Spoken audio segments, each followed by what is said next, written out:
Crypto और ये जो बिटकॉइन है इसका आगे का फ्यूचर काफ़ी ज़्यादा ब्राइट है या ये एक सिर्फ बबल है, कभी भी बर्स्ट हो सकता है? क्रिप्टो क्योंकि अभी अभी बना है तो you are in golden age. Forex को इंडिया में ट्रेड करने का बेस्ट वे कौन सा है जिससे हम कोई भी रूल और रेगुलेशन को वायलेट ना करें? फॉरेक्स इंडिया में अनरेगुलेटेड है। तो ये सब जो चेंजेस आ रहे हैं ये एज अ ट्रेडर लोगों को हेल्प कर रहा है? आपको कोई भी स्ट्रेटजी डेवलप करने के लिए टाइम लगता है। हाँ। उसको बैक टेस्ट करना होता है, फॉरवर्ड टेस्ट करना होता है। तो यहाँ पे क्या हो रहा है, आप जब तक एक स्ट्रेटजी बना रहे हो, मार्केट में नया रूल आ रहा तो उस टाइम पे 3 PM भी होता था, बहुत सारी चीजें होती थी मार्केट में। तब मार्केट कैसा था और अब मार्केट कैसा हो गया है? है। को याद होगा 3 PM भी ऐसे कैंडल बन जाती थी, बट एक वो सेट, वो भी काइंड ऑफ आप बोल सकते हो कुछ मैनिपुलेशन था जो भी था। कि आप क्या प्रेफर करते हो, फॉरेक्स प्रेफर करते हो या क्रिप्टो प्रेफर करते हो? यार ये बहुत डिफिकल्ट क्वेश्चन है। मैं एक्चुअली दोनों प्रेफर करता हूँ, बट स्टाइल मेरी अलग है। क्रिप्टो में प्रेफर प्रॉफिट्स फॉरेक्स से बनाए होंगे लेकिन जो वेल्थ बनी है वो crypto. Exactly, I got rich from forex but wealth मुझे क्रिप्टो में मिली। कुछ मेजर डिफरेंसेस क्या है फॉरेक्स एंड क्रिप्टो में? Crypto is not something which you can trade daily. Prop firm जो है आजकल बहुत ज्यादा ट्रेंडिंग है,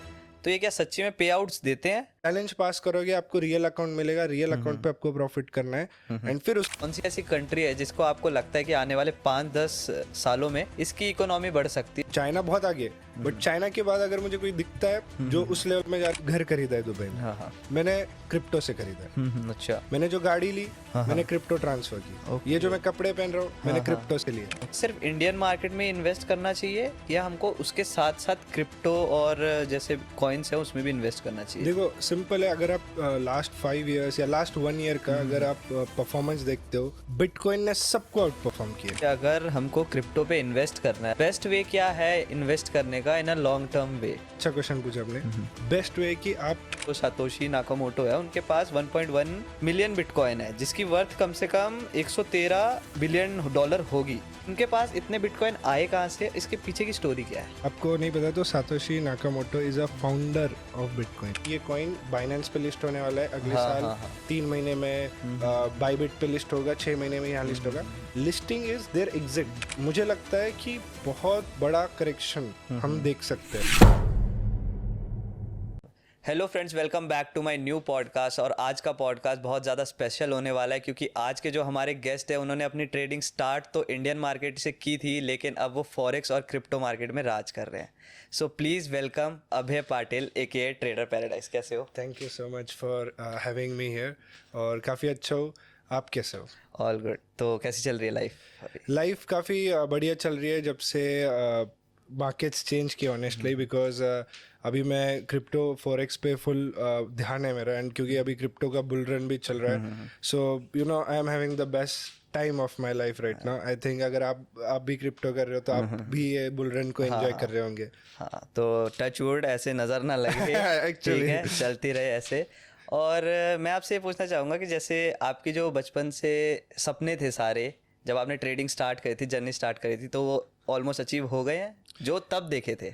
ओके, सो ऑनेस्टली तो जो तब सपने देखे थे वो तो अचीव हो चुके हैं, बट अब इस स्टेज पे आके मेरे सपने और बड़े हो गए। जब मतलब मैं मेरी जो जर्नी थी ना, मैं काफ़ी एम्बिशियस था बचपन से। मुझे ऐसा था कि कुछ ना कुछ करना है लाइफ में।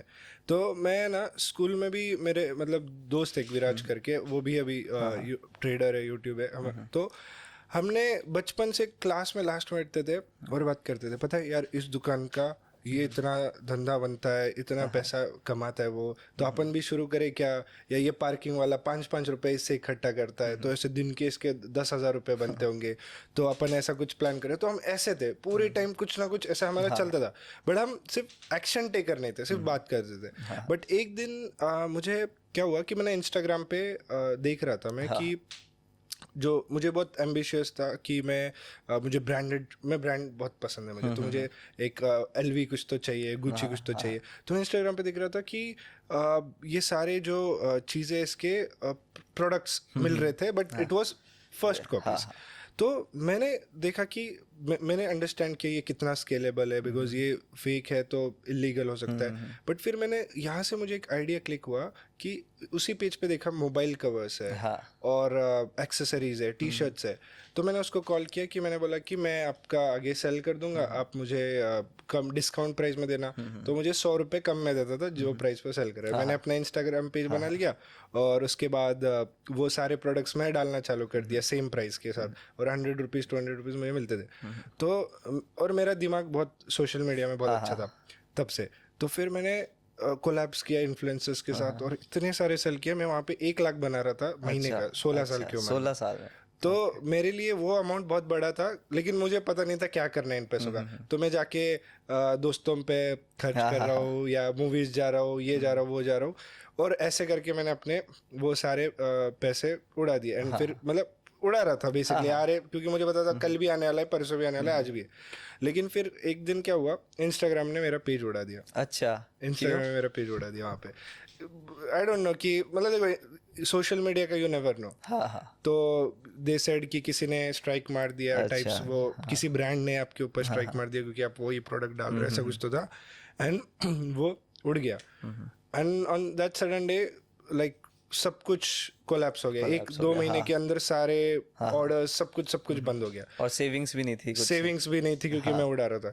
तब से मैं वो फाइनेंशियली कैसे आपको स्मार्ट होना है, मतलब यू नो दैट प्रिपेयर्ड में कि सोशल मीडिया वाला चीज़ हो गया, या फिर पैसे कैसे मैनेज करने हो गया, और ये सारी चीज़ें होगी। फिर उसके बाद मैं साल भर तक तो वेला था, लेकिन फिर जब मैं कॉलेज में गया तो कॉलेज में जाने के बाद क्या हुआ कि मेरा टॉप कॉलेज था। मैं पुणे में पढ़ता हूँ, तो टॉप कॉलेज था पुणे का। And top college in the sense कि उसका जो फीस था वो सबसे ज़्यादा था, और एजुकेशन भी काफ़ी अच्छा था। तो वहाँ पे फीस ज़्यादा होने के वजह से सब बेस्ट मतलब सब अमीर बच्चे आते थे, और मेरा कैसा था, एजुकेशन लोन था, तो मैं उससे गया था। तो सब अमीर लोग। तो मेरे एक दोस्त है ना, 6 दिन 6 अलग कार लाता था, मर्सिडीज, ऑडी, BMW, फॉर्च्यूनर, ऐसे। और मेरा सारे ग्रुप होता था कि कॉलेज हुआ कि अपन जा रहे लोनावला, अपन जा रहे यहाँ पार्टी करने, अपन जा रहे वहाँ यहाँ। तो मैं बोलता था यार मैं घर जाता हूँ, क्योंकि मुझे पता है मेरे पास पैसे नहीं है कि मैं, क्योंकि आप जाते हो तो आपको भी स्पेंड करना पड़ता है। तो फिर मैं बोलता था मैं घर जाता हूँ। तो फिर वो जो चीज़ होती थी ना लाइफ में बहुत हिट हुई, क्योंकि मैंने पैसे देखे थे, कमाना मुझे पता चल गया, आता था। तो मैं ऐसे हिट हो गया यार मैं क्या कर रहा हूँ। तो फिर मैं पूरे यूट्यूब पे पूरे दिन भर ऐसे देख रहा था, हाउ टू मेक मनी, ये वो। तो मुझे तब फॉरेक्स के बारे में पता चला सबसे पहले। लेकिन फिर मैं समझे यार इंडिया में कैसे करते हैं, कुछ यहाँ नहीं था। तो फिर मैं स्टॉक मार्केट के बारे में सर्च करने लगा, मतलब ट्रेडिंग ही, बट इंडिया में कैसे, इंडियन स्टॉक मार्केट। तो फिर वहाँ से जर्नी चालू हुई। फिर हार्डशिप्स, आपको पता है कैसे ट्रेडिंग जर्नी होती है, कि इनिशियली आप लॉस करते हो, कैपिटल नहीं होता, एज अ कॉलेज स्टूडेंट आपके पास फंड्स नहीं होते, यहाँ से मैनेज करो, वहाँ से मैनेज करो, सेव करो। घर पे बोलता था कि मतलब एक पॉइंट आता था कि कुछ भी ऑप्शन नहीं होता था। घर पे बोलता था कि एग्जाम की फीस देनी है, 10,000 रुपये है, तो वो फिर मैं ट्रेडिंग में डालता। तो ऐसे कर करके बहुत मुश्किल से मैंने सस्टेन किया, ग्रो किया, और इस लेवल पे आ गया। सो जब आपने सोचा कि, और बताया भी होगा घर पे कि अब हम, मेरे को स्टॉक मार्केट ट्रेडिंग ही करनी है और इन्वेस्टिंग ही करनी है, इस फील्ड में जाना, तो घर वालों का क्या रिएक्शन था? तो ऑनेस्टली घर वालों को सबसे पहले कब पता चला पता है? मैं फॉर्च्यूनर बुक कर फॉर्च्यूनर मैंने बुक की थी, मतलब मेरी पहली कार, और मैंने बुक की। और मैंने मतलब क्या था कि फॉर्च्यूनर जब ले रहा था तो डॉक्यूमेंट्स थोड़े चाहिए थे घर वालों के, क्योंकि मतलब आपकी ITR हिस्ट्री 3-4 साल की वो सब कुछ बतानी पड़ती है। तो घर वालों के डॉक्यूमेंट्स की ज़रूरत थी उसमें। तो मेरा प्लान था कि मैं सब ले लूँ और फिर सरप्राइज दे दूँ। तो फिर मेरे को बोलना पड़ा कि डैड एक्चुअली मैं फॉर्च्यूनर ले रहा हूँ और आपके थोड़े डॉक्यूमेंट्स चाहिए थे मुझे। क्या ऐसा उनका रिएक्शन था। तो लेकिन वो सरप्राइज नहीं था, क्योंकि उनको पता था कि मैं घर से पहले मैं घर से हर महीने पैसे लेता था जब मैं कॉलेज में था, मतलब मैं पास आउट हो गया था। लेकिन मैंने उनको बोला था कि मैं जॉब कर रहा हूँ, ऐसे में कुछ तो कर रहा हूँ, जॉब कर रहा हूँ। इनिशियली बोला इंटर्नशिप कर रहा हूँ, फिर मैंने बोला कि इंटर्नशिप छोड़ दी, मैं दूसरा काम चालू है। मेरे डैड है ना कि उनको मेरे पे ट्रस्ट है, तो वो इतना ये नहीं करते क्या कर रहा है, ये कर रहा है, मतलब बहुत घुसते नहीं। ठीक है वो कुछ तो कर रहा है, मुझसे पैसे नहीं ले रहा, तो कुछ कर रहा होगा, ऐसा था। तो उनको तो कुछ ना कुछ कर रहा है, बट उनका रिएक्शन वो कैसे नॉन रिएक्टिव है बहुत, मतलब अंदर से उनको बहुत, अपने डैड्स कैसे होते हैं आपको बता। आई कैन रिलेट टोटली, क्योंकि जो मेरे भी dad same cut to cut कि उनको भी पता है कि कुछ कर रहा है और वो ऐसे उंगली नहीं करते और वो ऐसे वो नहीं करते, उनको दिख रहा है कि ठीक है जो कर रहा है मेहनत कर रहा है और कर रहा है। राइट। और उनका कैसा होता है कि वो आपसे बहुत प्राउड रहते हैं, बहुत खुश रहते हैं, बट वो आपके मुंह पे शो नहीं करेंगे। तो उनका वैसा था। तो फिर तब उनको पता चला कि ओके आप कुछ बड़ा कर रहे हैं। तो ऐसा मेरा घर पे तब पता चला, और तब तक तो फिर क्या ही बोलेंगे, वाह, ऐसा था उनका रिएक्शन। सो बेसिकली अब आप दुबई शिफ्ट हो गए टोटली। सो देखो, दुबई की स्टोरी ये थी कि मुझे ये पता चला कि देखो अब अपन फॉरेक्स कर रहे हैं, फॉर एग्जाम्पल फॉरेक्स क्रिप्टो कर रहे हैं। इंडिया में सबसे पहले 30% टैक्स है क्रिप्टो पे, ठीक है। तो आप जो भी फॉरेक्स में प्रॉफिट करते हो वो थ्रू क्रिप्टो आप लेते हो। चलो आप इंडियन बैंक अकाउंट में लेते हो। इंडियन बैंक अकाउंट क्या है, P2P लेते हो। 2 लाख 5 लाख 10 लाख 15 लाख तक आपने ले लिया बैंक अकाउंट में। तो आप जब 30 लाख 40 लाख 50 लाख ये अमाउंट आप P2P लेते हो, तो आप बैंक को क्या बोलोगे, ये कहाँ से है? इसका अगर समझो आपने आपके इसमें बता भी दिया कि मैंने उसको कंसल्टिंग सर्विस दी है, बट वो बंदा उसके सीए को क्या लिखा होगा कि मैंने क्यों भेजा, तो ये इशू बन सकता है बड़े अमाउंट पे। तो इसलिए तब मैंने क्या सोचा कि यार I am now trading with bigger amounts, bigger money, and it's getting very difficult to move, ease of transaction जिसे बोलते हैं। क्योंकि इंडियन जो स्टॉक मार्केट में आप करते हो डायरेक्ट बैंक में है तो दिख जाता है बाय धन, बाय दिस, बट यहाँ पे P2P है, बाय रमेश सुरेश। तो यहाँ पे आपको ट्रांजैक्शन को नाम देना for bigger transaction, smaller transaction को बैंक डोंट आस्क। तो तब मैंने सोचा कि it's time, let's go to Dubai actually, let's make accounts there, it's a crypto friendly. वहाँ पे आप गाड़ी घर सब कुछ क्रिप्टो से ले सकते हो। इवन मेरे पास क्रिप्टो का कार्ड है जिससे मैं शॉपिंग कर सकता हूँ, लाइक नॉर्मल डेबिट कार्ड। तो मैं वही यूज करता हूँ फॉर एवरीथिंग। सो मैंने क्या सोचा कि let's move and see how it works. तो मेरा प्लान था कि पहले सिर्फ वहाँ पे जाके मुझे रेसिडेंसी लेनी, जो कि it's very easy to get for bank account, या। तो फिर मैंने पहले रेसिडेंसी ली, बट फिर जब मैं वहाँ पे रहा एंड तब मुझे पता चला this city is for me, because इतने वहाँ पे एम्बिशियस लोग हैं, हसलर्स है, there is a ease of doing business there. जो भी अब चीज़ें होते हैं ना, वहाँ पे एक प्रॉपर सिस्टम है, everything is online, proper system है। अगर आपको कुछ भी करना है सब कुछ ऑनलाइन। यहाँ पे इंडिया में फॉर एग्जाम्पल कैसे है कि बहुत सारे कहीं कुछ करना है, पैसे खिलाओ, ये करो, वो करो, बहुत सारी चीजें। एंड मेन चीज क्या है कि आप वहाँ पे लिटरली 0% टैक्स दे रहे हो। इट्स एक्सपेंसिव देखा जाए तो। आप जो इंडिया में टैक्स भर रहे हो वहाँ पे लिविंग में चला जाता है, बट एटलीस्ट आपको उतनी बेटर लग्जरियस लाइफ मिल जाती है और अच्छा। यस। तो मेरा प्लान था कि शॉर्ट टाइम के लिए जाना है एंड जस्ट मेरा अकाउंट्स वगैरह बना के फिर मैं इंडिया में रहूंगा, क्योंकि यहाँ मुझे इंडिया ज़्यादा पसंद है। बट फिर विद टाइम मुझे लगा कि मेरी जो ग्रोथ है वहां पे ज्यादा होगी if I would be stay there. And मुझे लगा कि आई हैव ट्रेडिंग स्किल्स, तो मैं सिर्फ इंडिया में ही क्यों दिखाऊं, I want to go international. और मुझे मेन चीज था कि क्रिप्टो से मैं बहुत टाइम से इन्वेस्ट कर रहा था, बट जो 23 में हुआ, 23 मिड में इट स्टार्टेड बूमिंग। मेरा सोलाना $15 पे बाय किया था, इट वेंट टू $150। तो आई थॉट कि वहाँ पे बहुत ज्यादा क्रिप्टो के सारे बिगेस्ट जो भी क्रिप्टो फाउंडर्स है, इवन बाइनेंस के सीईओ दुबई में, तो सारे बिगर जो भी क्रिप्टो में नेम्स है वो वहाँ पे थे। एंड सबसे बड़ा पैसा पता है आपको क्रिप्टो में कहाँ बनता है? Not on exchange, on private sales. आप आपका कॉइन बना रहे हो, ठीक है, for example your coin has everything, ठीक है। तो मैं आपको फॉर एग्जांपल सेल कर रहा हूँ, आप मुझे प्राइवेट सेल दे रहे हो, बिकॉज मैं ऐसे बोलूंगा कि आई एम इन्फ्लुएंसर। तो लाइक जैसे कि ये बिटकॉइन के साथ भी था अर्ली स्टेजेस में, लाइक वो भी इतना। या आप देखो ना, जैसे इंडियन में कंपनीज होती है, प्राइवेट इक्विटी होती है, प्राइवेट इक्विटीज बेची जाती है, तो वो आप वहाँ पे खरीद सकते हो प्राइवेट। तो अगर आपको वहाँ पे एक राइट सर्कल मिल गया एंड दे नो कि ये कॉइन बाइनेंस पे लिस्ट होने वाला है अगले साल 3 महीने में, बाइबिट पे लिस्ट होगा 6 महीने में, यहाँ लिस्ट होगा, listing is there exit. List जिस दिन होगा वो एग्जिट कर रहे हैं उस दिन। आप देखो कोई भी कॉइन लिस्ट होता है, डंप होता है, तो उनका अगर लिस्टिंग मिल गया, ऑलरेडी उनका 1000x है वहाँ पे। Listing is there 100,000x। तो मेरा ऐसा था कि मेरे को इस प्राइवेट सेल्स में घुसना है, नेटवर्क करना है, बिकॉज आई एम इन्फ्लुएंसर, तो इजीली मैं नेटवर्क कर सकता हूँ। तो मेरा मेन वो था। तो मैंने कुछ प्राइवेट सेल्स खरीदे हुए जिसकी लिस्टिंग होगी, अभी कुछ की हो चुकी है। तो there is a crazy money out there इस चीज में। तो अभी आपका जो फोकस है, आपका ज्यादा फॉरेक्स एंड क्रिप्टो पे है या इंडियन मार्केट भी इक्वली ट्रैक कर रहे हो? तो इंडियन मार्केट भी मैं इक्वली ट्रैक कर रहा हूँ ऑब्वियसली, क्योंकि वहाँ से मेरी शुरुआत हुई है।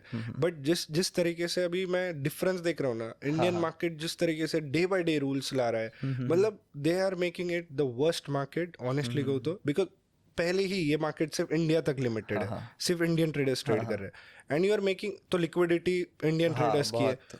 पहले बहुत अच्छा था, 2022 तक बहुत अच्छा था, 23 मिड तक बहुत अच्छा था, लेकिन ये डेली एक्सपायरी ला दिया इन्होंने। फिर अभी नवंबर 20 रिसेंटली इन्होंने ट्रेडिंग को काफी महंगी कर दी है। तो काइंड ऑफ पहले ही ट्रेडिंग इतनी डिफिकल्ट थी, लोग इतना लॉस करते थे, एंड जिस तरीके से रूल्स बनाए गए इसको और कॉस्टली बनाया गया, तो रिटेलर्स बाहर हो चुके हैं। तो अब मुझे बहुत डिफिकल्ट लग रहा है ट्रेड करना इंडियन मार्केट्स में। मैनिपुलेशन काफी ज्यादा है, तुरंत पंप एंड डंप हो जाता है। तो और अगर आपको वहां पे फ्यूचर्स का अगर एक लॉट लेना है, फॉर एग्जाम्पल ₹1,00,000 लग रहा है, आप यहाँ पे लिटरली फॉरेक्स में एक लॉट ले सकते हो, मे बी $10 $20।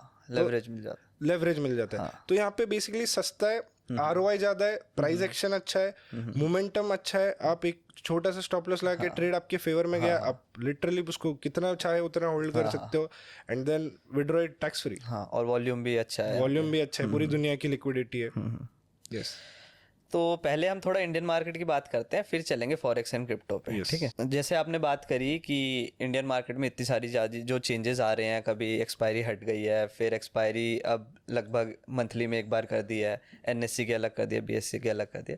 तो ये सब जो चेंजेस आ रहे हैं, ये एज अ ट्रेडर लोगों को हेल्प कर रहा है या उनको कोई हेल्प ही नहीं कर रहा, बस ये चेंजेस कर रहे हैं? देखो, मैं आपको सिंपल एक बात बताता हूँ। आपको कोई भी स्ट्रैटेजी डेवलप करने के लिए टाइम लगता है। उसको बैक टेस्ट करना होता है, फॉरवर्ड टेस्ट करना होता है। तो यहाँ पे क्या हो रहा है, आप जब तक एक स्ट्रैटेजी बना रहे हो, मार्केट में नया रूल आ रहा है, पूरा वो चेंज हो जाता है। बिकॉज मार्केट में कोई एक रूल लाना जहाँ पे लाखों ट्रेडर्स ट्रेड कर रहे हैं, इतने करोड़ों रुपए लगे, एवरीथिंग चेंजेस। इंस्टीट्यूशंस का भी पैसा डालने का तरीका चेंज हो जाता है। तो आप समझो मैं आपको बताता हूँ 2022 से, जो पहले 2020 में मार्जिन ऑप्शन सेलिंग 15,000 में होती थी, रूल आ गया कि आपसे ऑप्शन सेलिंग जो है महंगी हो जाएगी।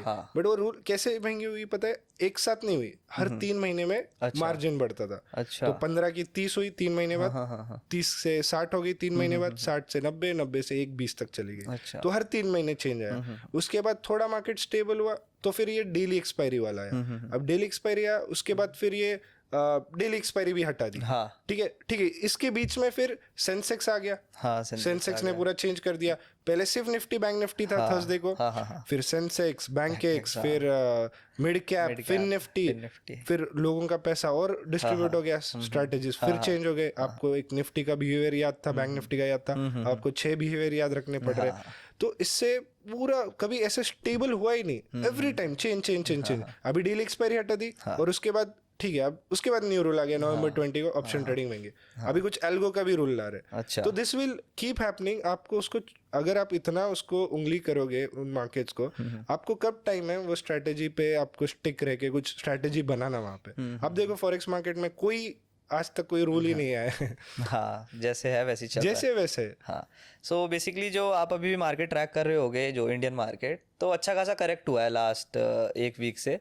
तो क्या ये अभी सही टाइम है इन्वेस्ट करने का, या मार्केट और भी थोड़ा करेक्ट हो सकता है? देखो, मुझे लगता है आप सिंपल ये देखो, 2020 से बुल रन चालू है। 2020, 21, 22, 23, 24, 5 साल हो गए हम सिर्फ स्ट्रेट मार्केट दिख रहे हैं। छोटा मोटा करेक्शन आया होगा 15% के आसपास, वो काफी नॉर्मल है। वो तो एक दिन में कुछ एक हफ्ते में उतना गिर जाता है।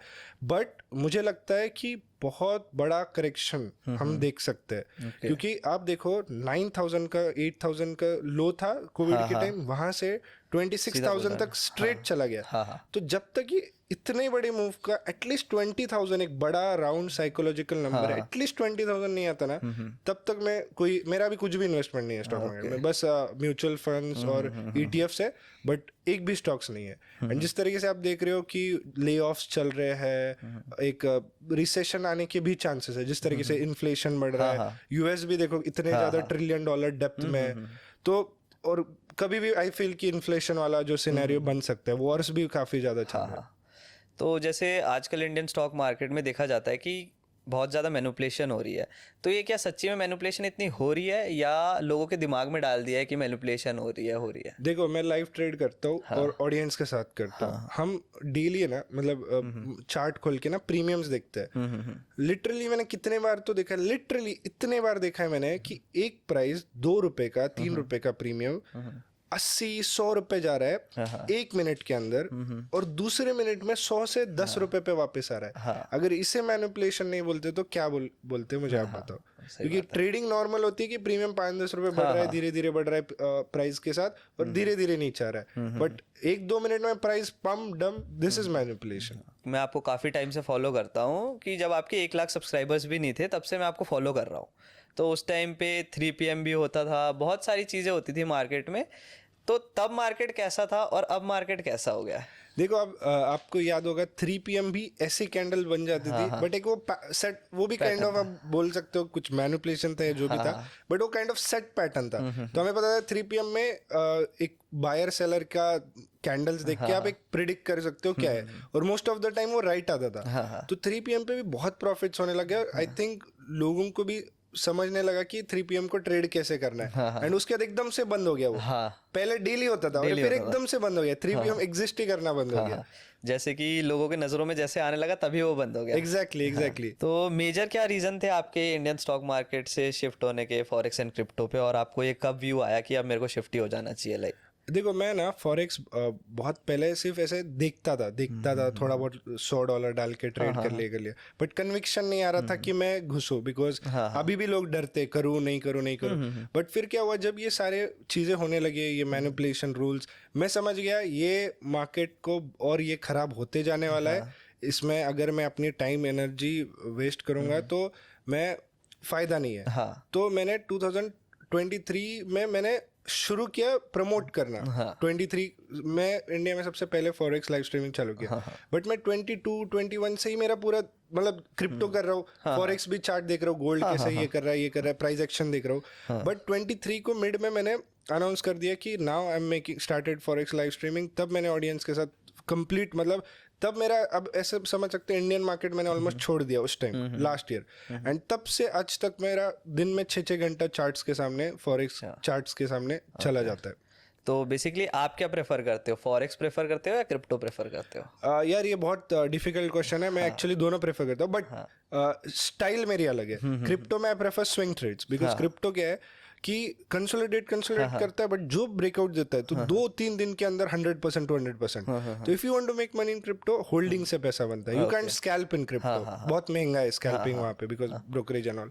तो बेस्ट है कि आप वहाँ होल्डिंग स्विंग ट्रेड करो। एंड फॉरेक्स के लिए I prefer intraday trades, 15 minutes 30 minutes trade लिया एक सेशन में, उस सेशन में ट्रेड खत्म कर दिया, ऐसा।